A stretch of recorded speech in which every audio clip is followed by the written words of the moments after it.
আমি হজে, আর চারটে প্রাণ অনাহারে মরা গাধার মাংস খেয়ে জীবন ধারণ করবে, হয়তো একদিন মরে যাবে। আমি হজে যাব না এদের ক্ষুধাটা আগে মেটাবো, কোনটা আমার করণীয়?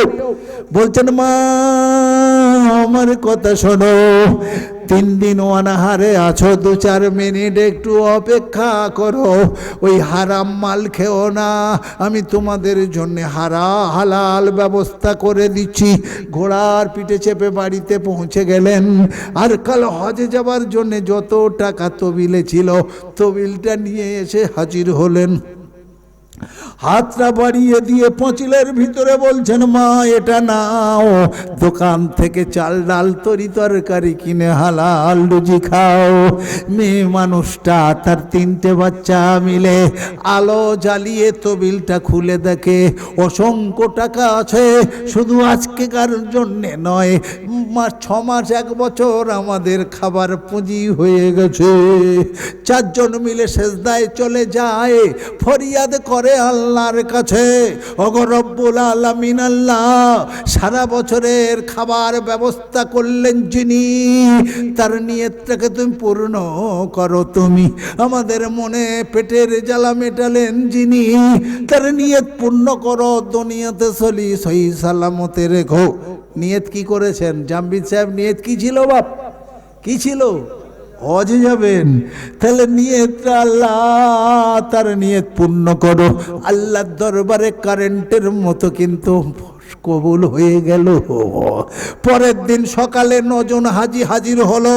হুজুর কটার সময় বের হওয়া হবে, কি কি সামানপত্র নিতে হবে বলে দিন।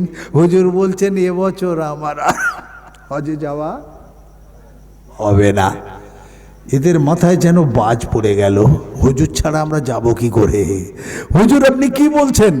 কাল পর্যন্ত তো ঠিকই ছিল, আজ যাবেন, আজকের কি হলো, কেন যাবেন না?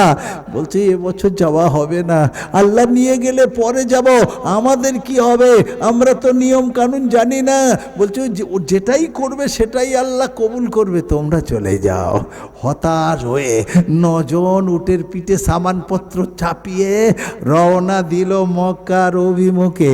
কয়েক সপ্তাহ পরে পৌঁছে গেল মক্কার বুকে, সামানপত্র রেখে দিল, উট ঘোড়া উটগুলো বেঁধে রাখলো, রেখে এইবার সাফা মারওয়া, যারা হাজি জানেন তো, হজ করতে গেলে সাফা মারওয়ায় যে পাহাড়ে ছুটেছিল ইব্রাহিম নবী, সেখানে আপনাকে ছুটতে হবে না।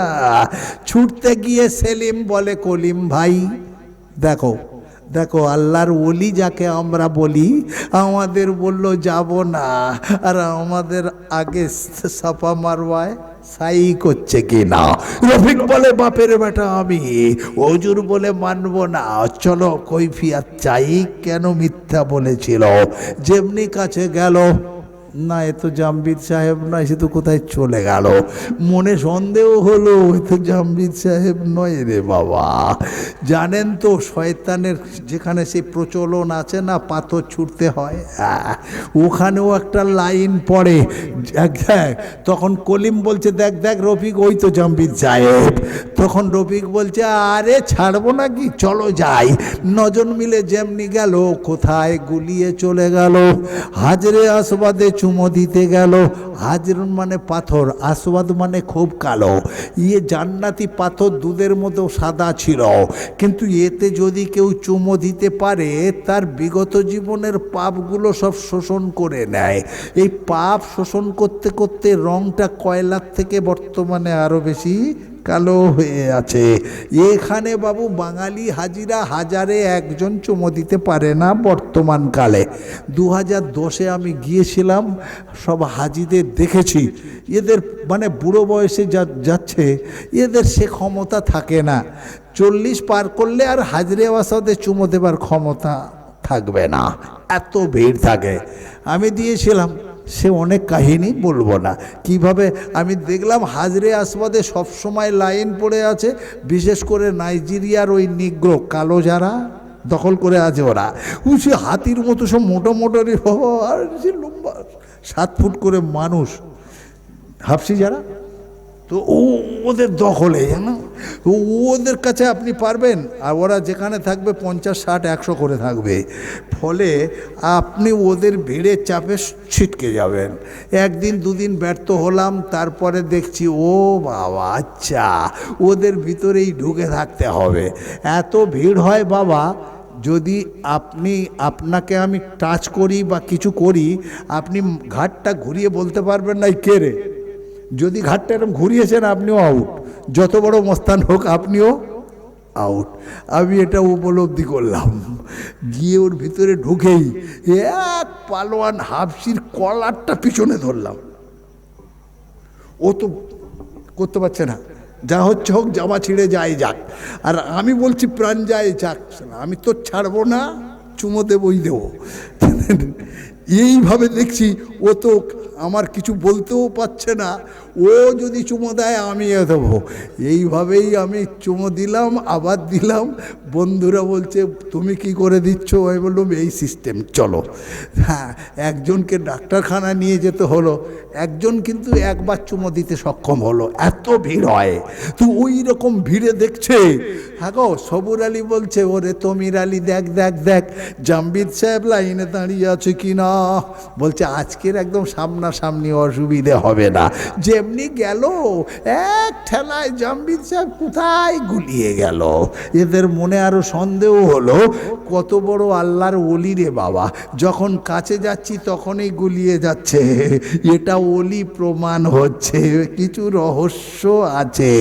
সেই হজ যখন সব কিছু হয়ে গেল, এরা তখন সামানপত্র কিনতে ব্যস্ত। খেজুর কিনছে, নামাজের মুসাল্লা কিনছে, মেসোয়াক কিনছে, এই সব নানানটা কিনছে। তাহলে বলছে আরে হুজুর তো এলো না, কেন এলো না বুঝি না। আমরা সব সামানপত্র নেব, তা কিছু কিছু পয়সা দে, আল্লাহর আলেম মানুষ, তার জন্যে হাদিয়া স্বরূপ কিছু নিয়ে যাই। সে আসলো না তার জবাব দেবে। বললো তাই হবে, 10-20 টাকা করে চাঁদা তুলে সামানপত্র কিনে বস্তায় ভরে উটের পিঠে চাপিয়ে দিল। যখন গ্রামে পৌঁছে গেছে, আমির সাহেব কাল সকালে দেওয়া হবে হুজুরের মাল নাকি এখনই? বলছে না রে বাবা, কে মরি কে বাঁচি, যাওয়ার সময় দিয়ে যাওয়াই ভালো। তাই বাড়ির কাছে গিয়ে রাস্তার ধারে উটগুলো দাঁড় করিয়ে আসসালামু আলাইকুম। কারা গো? ওয়ালাইকুম আসসালাম। আমরা সেই 9 জন হাজি ফিরেছি। হুজুর বলছেন ও আমার হাজি সাহেবান, ও আমার ভাই সকল, আল্লাহ আপনাদের উপরে রাজি, তাই আপনারা হতে পারলেন হাজি। 40 দিন এখন আপনাদের দোয়া কবুল হবে, হাদিস শরীফে প্রমাণ আছে। আমি যেতে পারলাম না, আমার জন্য সবাই দোয়া করো। রফিক বলে হুজুর তাহলে আমরা বারবার দেখলাম কাকে? আপনি হজে যাননি, গোপন করছেন কেন? আমরা তো কত জায়গায় আপনাকে গ্রামের সেই 9 জন ভুল দেখতে পারি না। হুজুর বলছে আল্লাহর কসম আমি যাইনি। ওই যে দোয়া করেছিল যে আমাদের মনে পেটের জ্বালা মেটালো, আল্লাহ তার নিয়ত পূর্ণ করো, যেমনি কবুল হলো। এ বাড়িতে আছে কিন্তু ওর হজে দেখা যাচ্ছে হজে হাজির হয়েছে। প্রাণের বাবাজি, আল্লাহর ওলি মানুষকে তখন বলছেন হুজুর পরে আলোচনা হবে, আপনাকে আমাদের তরফ থেকে হাদিয়াটা গ্রহণ করতে হবে। আল্লাহর ওলি বলছেন গ্রামে তো অনেক গরিব আছে, এত হাদিয়া আমার একার দিচ্ছ কেন? ওরা বলছে আপনাকে দিলাম, আপনি কাকে খুশি দিতে পারেন। আল্লাহর ওলি তাহাজ্জুদের নামাজ পড়ছেন, আর তখন আল্লাহর কাছে গড়গড়িয়ে কাঁদছেন আর বলছেন রব্বুল আলামিন, আল্লাহ এতগুলো মাল হাদিয়া পেলাম, গরিব পাশের বাড়ি কত দেব, কতটা আমি নেব বুঝতে পারছি না, তুমি আমায় সাহায্য করো মাওলাও। গায়েব থেকে আওয়াজ আসছে, ও মাওলানা জামবিদ সাহেব আপনি কোরআন পড়েন, কোরআনের পাতায় তো লেখা আছে আল্লাযীনা ইউনফিকুনা আমওয়ালাহুম ফি সাবিলিল্লাহ ইউওয়াফা ইলাইকুম। যদি তোমাদের ভিতর থেকে কেউ আমার রাহে দান করে, যত টাকা দান করবে, যত মাল দান করবে, তত মাল আমি আবার দুনিয়াতে তাকে ফেরত দেব। জামবিদ সাহেব বস্তার মধ্যে অত অত টাকার মাল আছে, যত টাকা আপনি ওই ক্ষুধার্ত চারমাই ঝিকে দান করেছিলেন। সুবহানাল্লাহ। ব্রাদার ইন ইসলাম, দানি যেটা আল্লাহর রায়ে দান করে তত টাকা আল্লাহ দুনিয়াতে আবার ফেরত করে। এই ঘটনা থেকে সেটা প্রমাণ করে। তাই আল্লাহর ওয়াস্তে মুক্ত হস্তে উদার চিত্তে আজকেকার রাতে আল্লাহর ঘরের অনেক কাজ বাকি আছে সম্পূর্ণ করতে। কোন নবীর উম্মত একবার হিম্মত ধরে বলবেন, একবার ইনশাআল্লাহ কাজ করতে শুরু করুন, আমি 10,000 টাকা দেব। আলহামদুলিল্লাহ। কি নাম বাবু? কে লিখছেন? হাবিবুর মন্ডল। আরে ভাই তুমি এসো, জোয়ান ভাই, একটু মুসাফা করি। আমি তোমার ভালো করে চিনে নিতে চাই। কিয়ামতে যদি ধরা পড়ি রে ভাই, তুমি সেদিন আমার জন্য সুপারিশ করো, তাই মুসাফা করে নিলাম। আর তুমি ধরা পড়লে আমিও চিনে নিলাম। সেদিন বলবো সর্বপ্রথম মসজিদের উন্নতি কল্পে 10,000 টাকা দিয়েছিল, আল্লাহ ওকেও আমার সঙ্গে জান্নাত দেওয়া হোক ইনশাল্লাহ। কমিটির ভাইয়েরা একটু লাল চা লাগবে গরম। প্রাণের ভাই, তাহলে হাবিবুল্লাহ বললে না? হাবিবুল মন্ডল, নারায়ে তাকবীর। যেমন তোমাদের পান্তায় আমানি, সেই রকম আমার ছাগল চোরানি। 50টা ছাগলকে দিয়ে রাখালকে পাঠিয়ে দিয়েছে মাঠে। ও উঠে আছে বাবলা গাছের উপরে। ছাগলগুলো গিয়ে একজনে সব গাছপালা খেয়ে নিল। তারা ধরে কোথায় জেলে বা খোঁড়ে দিল গো। তখন ওই যখন দুপুরবেলা ঘরে এলো, মালিক বলছে, শালা আমাদের বাড়িতে পালা, তুই কোথায় গিয়েছিলিস? 500 টাকা যাচ্ছে এখন ছাগল ছাড়াতে, 10টা ছাগল ধরে খোঁড়ে দিল। ছেলেটা তখন বলছে, ও বাবা কি করব, ছাগল চড়াবো? এক মুঠো পান্তা দিয়ে এক বাসন আমানি, তো যেমন পান্তায় আমানি সেই রকম ছাগল চড়ানি।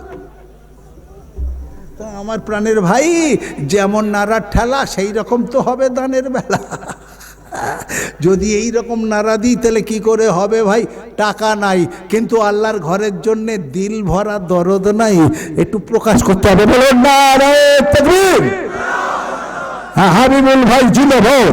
10,000 টাকার দাতা হাবিবুল ভাই, যার তুলনা নাই। গ্রাম থেকে এসে বসে, সামনেই ছিল বসে, আর না থাকতে পেরে 10,000 টাকার ওয়াদা করলো আল্লাহ তোমার ঘরে। আল্লাহ কবুল করে নাও তুমি দয়া করে। বাম্মা, দাদা দাদি, নানা নানি, শ্বশুর শাশুড়ি যারা গেছে মরে, নেকিতে দাও তাদের আমলনামা ভরে। এলাহি রব্বানা, তাদের কবরে বিছিয়ে দাও নূরের বিছানা, বিনা হিসাবে জান্নাত করে দাও ঘোষণা। সর্বপ্রথম ওয়াদা করলো আমারও হাতে, আল্লাহ গো হাসর করো তার নবীজির সাথে। আমিন আমিন আমিন। মোদের দোয়া কবুল করে নাও ওগো রব্বুল আলামিন। ও খালাকনাকুম আজওয়াজা, আল্লাহ বললেন আমি তোমাদের জন্য জোড়া জোড়া করে সৃষ্টি করেছি। এই মসজিদের অনেক কাজ বাকি আছে, বাইরে রং টঙের কাজ বাকি আছে, সবটাই মসজিদ আনুষঙ্গিক কাজ ধরে নিচ্ছি। অজুর ব্যবস্থাপনায় এখন অনেক টাকা লাগবে, পাঁচিলের একটা অংশ ঘাটতি আছে, আরও যাই হোক অনেক টাকা লাগবে। যে আর প্রাণের ভাই, দেখা যাচ্ছে 20 বস্তা নাকি এর পট্টি লাগবে। জি, এমন ভাই আছেন জেনে একটু পরেই আমি আসছি। একটা জোড়া চাই 10,000 টাকার, হাবিবুল ভাই, যার সঙ্গে আর একজন বলবেন আমিও 10,000 টাকা দেব।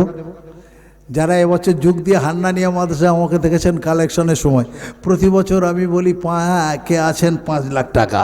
একজন ওই পাক সার্কাসে হাজি সাহেব প্রতি বছরই দেন।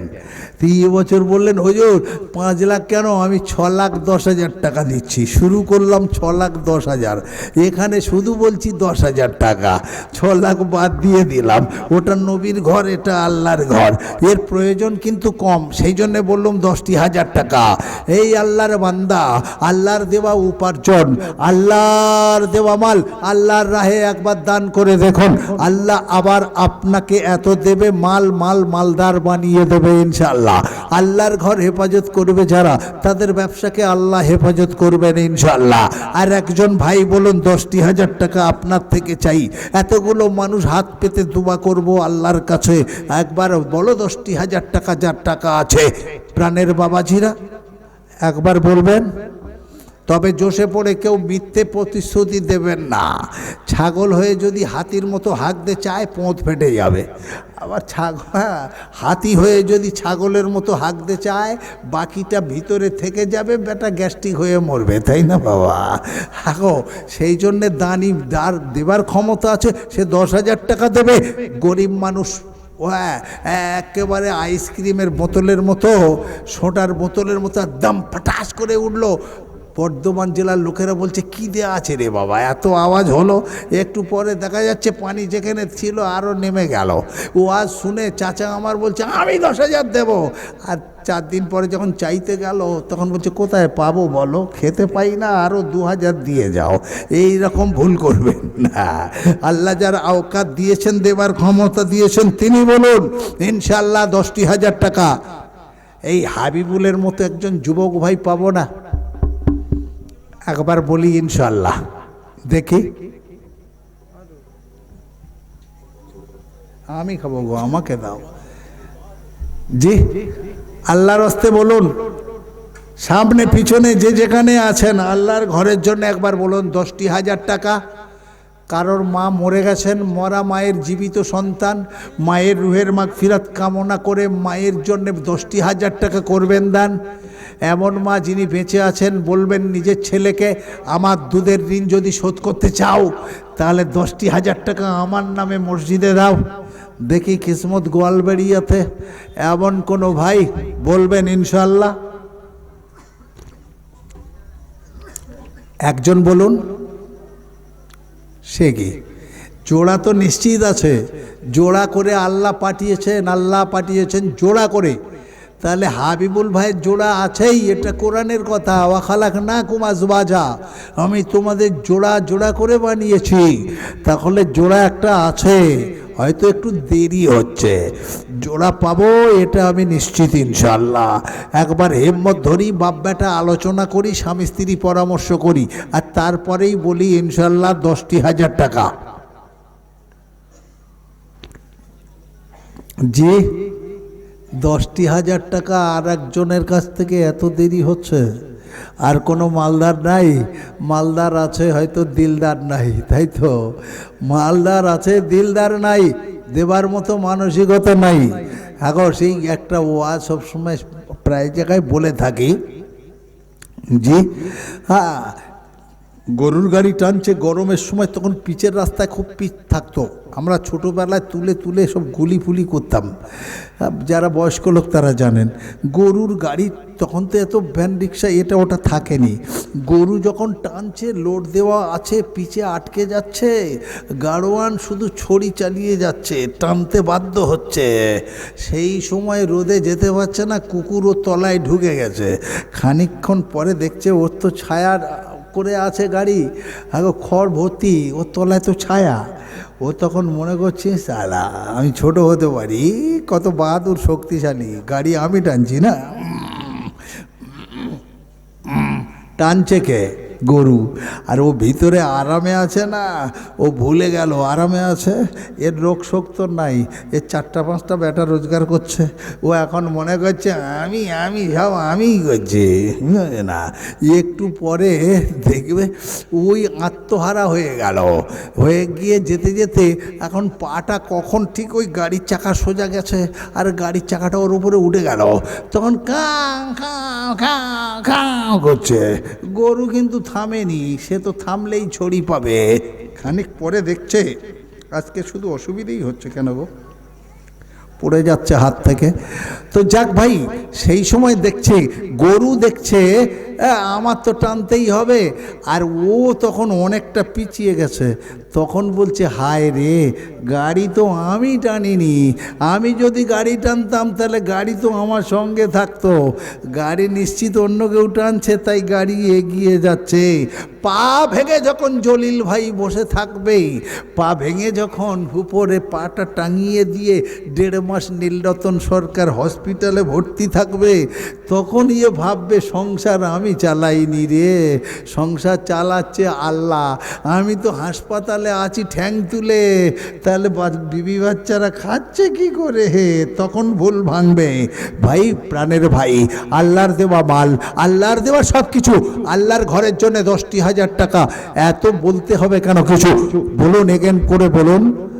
আরে কিসমত গোয়ালবেড়িয়ার ভাইরা ওয়াজ শুনতে হলে আপনাকে তাড়াতাড়ি ছাড়তে হবে আমাকে। 10,000 টাকা না পেলে আমি কি অন্য জায়গায় যেতে পারছি না।